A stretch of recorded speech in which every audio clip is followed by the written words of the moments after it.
Sejam bem-vindos e bem-vindas ao podcast Paleobichos. Hoje vamos mergulhar em um dos maiores enigmas da paleozoologia, a extinção da megafauna do Pleistoceno. Durante o final do Pleistoceno, entre aproximadamente 50.000 a 10.000 anos atrás, o planeta passou por uma transformação profunda. Não apenas as paisagens mudaram com o recuo das geleiras e a expansão das florestas, mas também desapareceu um conjunto marcante de grandes animais que antes dominavam os continentes. Essa fauna, composta por mamutes, gliptodontes, preguiças gigantes, tigres dentes de sabre, entre outros, foi extinta em uma escala e velocidade chocantes, e esse evento se tornou um dos principais focos de estudo da paleozoologia moderna. A extinção da megafauna não ocorreu de maneira homogênea. Em algumas regiões, como a Austrália, as perdas aconteceram muito antes daquelas na América do Sul.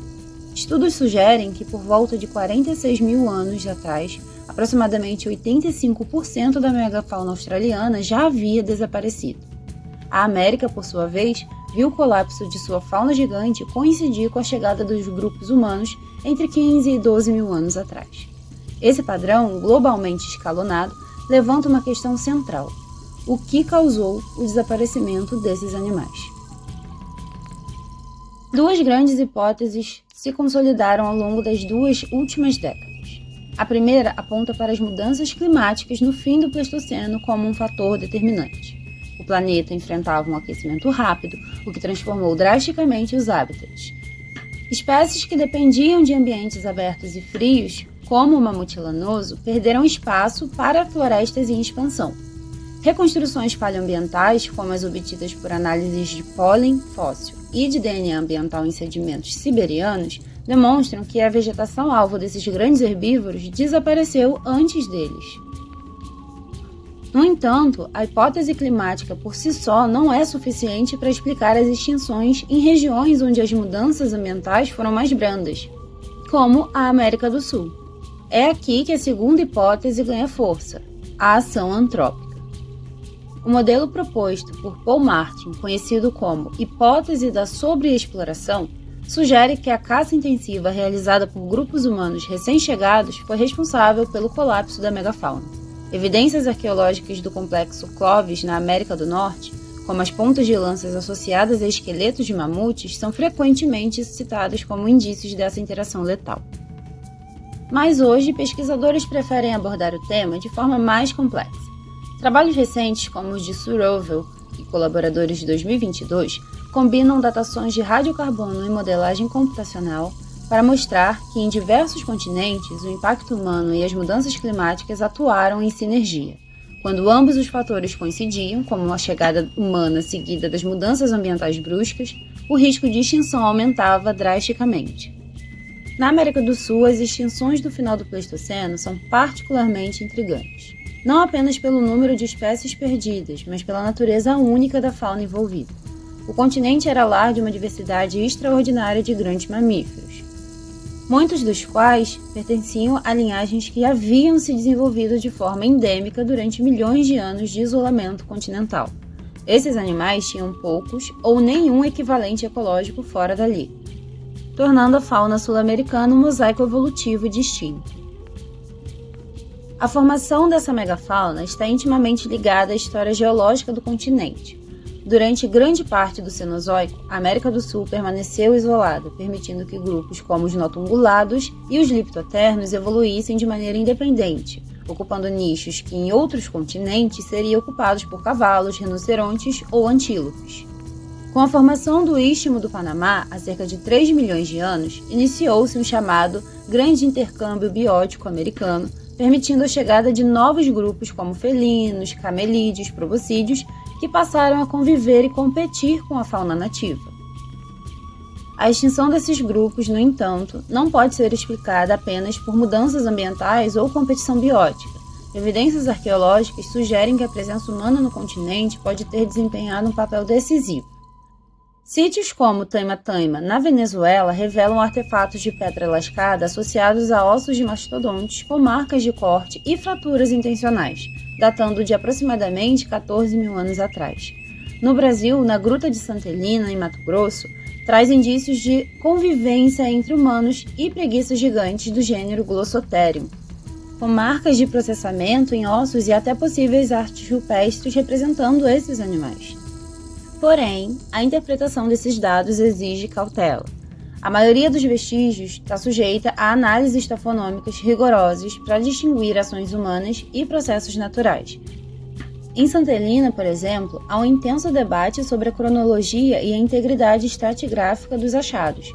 Ainda assim, a associação recorrente de ocupações humanas com restos de megafauna em várias regiões da América do Sul fortalece a hipótese da interação direta, inclusive de caça e aproveitamento de carcaças.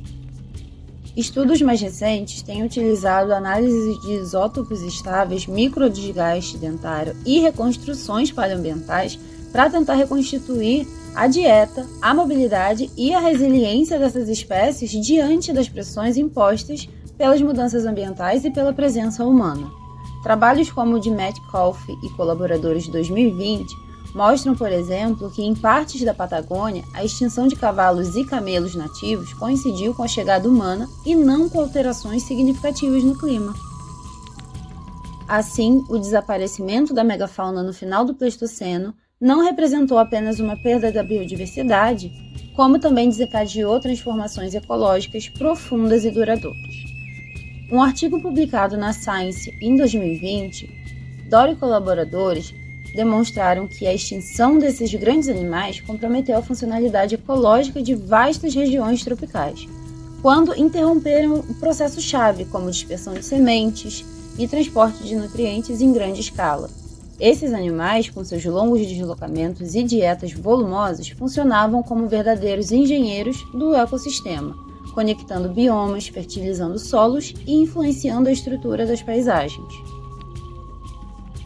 Outra linha de pesquisa busca entender como a extinção da megafauna afetou a evolução de espécies sobreviventes.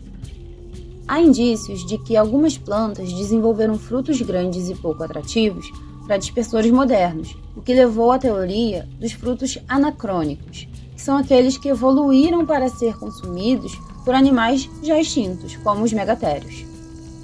Assim, a ausência desses grandes herbívoros e frugívoros teria alterado significativamente a dinâmica de regeneração de ecossistemas como as florestas tropicais e o cerrado, por exemplo. Árvores cujas sementes dependiam de dispersores de grande porte, como preguiças gigantes, toxodon ou até gonfoterídeos, passaram a ter distribuições restritas ou declínio populacional.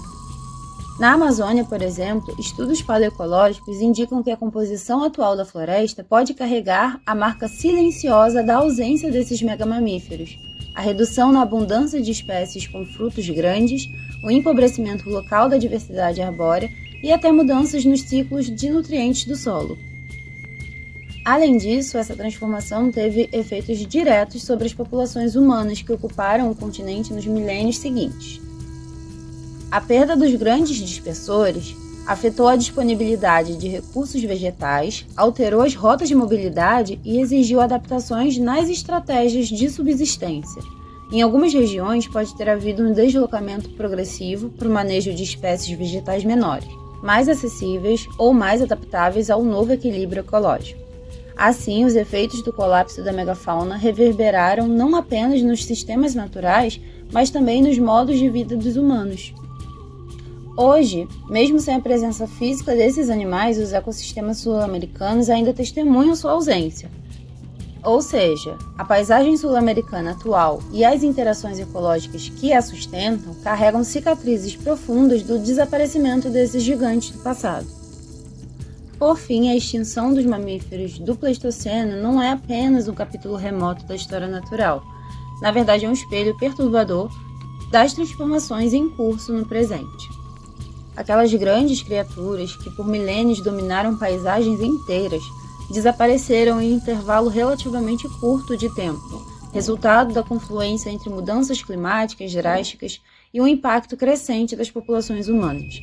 Esse colapso não só redesenhou os ecossistemas, como também redefiniu as interações entre humanos e a natureza, deixando marcas que ainda hoje moldam a biodiversidade e a dinâmica dos ambientes que habitamos. Compreender esse desaparecimento vai além da curiosidade científica. É uma forma de refletir sobre o papel que a humanidade desempenha enquanto agente de mudança ecológica. A história desses grandes animais do passado carrega uma advertência clara. As mesmas pressões que levaram à extinção de toxodontes, gliptodontes, preguiças gigantes e mastodontes estão hoje empurrando outras espécies rumo ao mesmo destino. A fragmentação de habitats, o avanço sobre áreas naturais, o desequilíbrio climático e a exploração excessiva dos recursos seguem como fatores centrais da atual crise da biodiversidade. Estudar o fim da megafauna pleistocênica, portanto, é mais do que olhar para trás. É um exercício de memória e de responsabilidade. É reconhecer que a perda de uma espécie não significa apenas o sumiço de um corpo, mas o colapso de relações ecológicas, de funções ambientais e, em última instância, de futuros possíveis. A ausência desses animais ainda ressoa nas florestas, nos solos e nas lacunas da paisagem. Eles já se foram, mas a lição que deixaram permanece. Cabe a nós decidir se essa será apenas uma história repetida ou um ponto de inflexão. O desaparecimento da megafauna é, enfim, um retrato do que pode acontecer quando não escutamos os sinais do planeta. E, diante disso, resta uma pergunta que não pode ser ignorada. Estamos dispostos a aprender com os gigantes que perdemos? Esse foi o episódio 2 do nosso podcast. Se você gostou, compartilhe com alguém que ama ciência, natureza, megafauna, paleontologia, arqueologia, etc. O link para os estudos mencionados estão na descrição e até o próximo episódio.